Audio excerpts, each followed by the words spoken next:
স্থানীয় সময় মঙ্গলবার গাজার দক্ষিণাঞ্চলের খান ইউনিস শহরের ইউরোপীয় হাসপাতালের নিচে হামাসের ঘাঁটি সন্দেহে হামলা চালায় ইসরায়েলি সেনারা। এতে প্রাণ হারান বেশ কয়েকজন। এক বিবৃতিতে বিষয়টি নিশ্চিত করে গাজার স্বাস্থ্য মন্ত্রণালয়।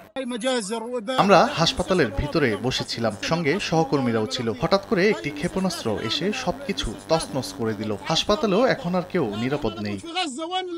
চলমান সহিংসতার মধ্যে ফিলিস্তিনের স্বাধীনতাকামী সংগঠন হামাসকে নির্মূল করতে শেষ পর্যন্ত যাওয়ার হুঁশিয়ারি দিয়েছেন ইসরায়েলের প্রধানমন্ত্রী বেনিয়ামিন নেতানিয়াহু। মঙ্গলবার দেশটিতে আহত সেনাদের পরিদর্শনের সময় তিনি বলেন, হামাসকে ধ্বংস করতে কয়েকদিনের মধ্যে গাজায় পূর্ণমাত্রায় আগ্রাসন শুরু করবে আইডিএফ। এ সময় হামাস যদি বলে তারা ইসরায়েলি জিম্মিদের মুক্তি দেবে, তবে সাময়িক যুদ্ধবিরতির মাধ্যমে তাদের ঘরে ফেরানোর ব্যবস্থা করা হবে। কিন্তু এরপরও যুদ্ধ বন্ধের কোনো উপায় থাকবে না। পূর্ণমাত্রার হামলার সময় উপত্যকাটির অর্ধেকের বেশি মানুষকে সরে যাবার নির্দেশ দিয়েছেন নেতানিয়াহু।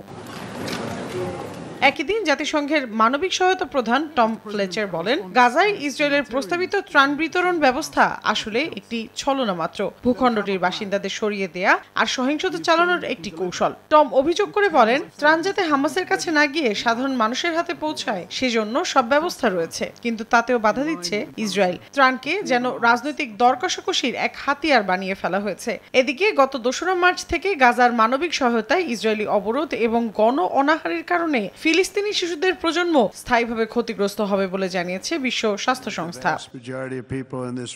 অন্যদিকে গাজার বাসিন্দারা একটি ভালো ভবিষ্যতের অধিকারী বলে আবারও মায়াকান্না দেখিয়েছে ইসরায়েলের নগ্ন সমর্থক যুক্তরাষ্ট্র। সৌদি আরবের বিনিয়োগ সম্মেলনে দেশটির প্রেসিডেন্ট ডোনাল্ড ট্রাম্প বলেন, গাজায় যুদ্ধবন্ধের লক্ষ্যে কাজ করছেন তিনি। পাশাপাশি হামাসের সমালোচনা করে বলেন, যতক্ষণ না তারা রাজনৈতিক উদ্দেশ্যে অপহরণ নির্যাতন বন্ধ করবে, ততক্ষণ ফিলিস্তিনিদের জীবনমান উন্নয়ন হবে না।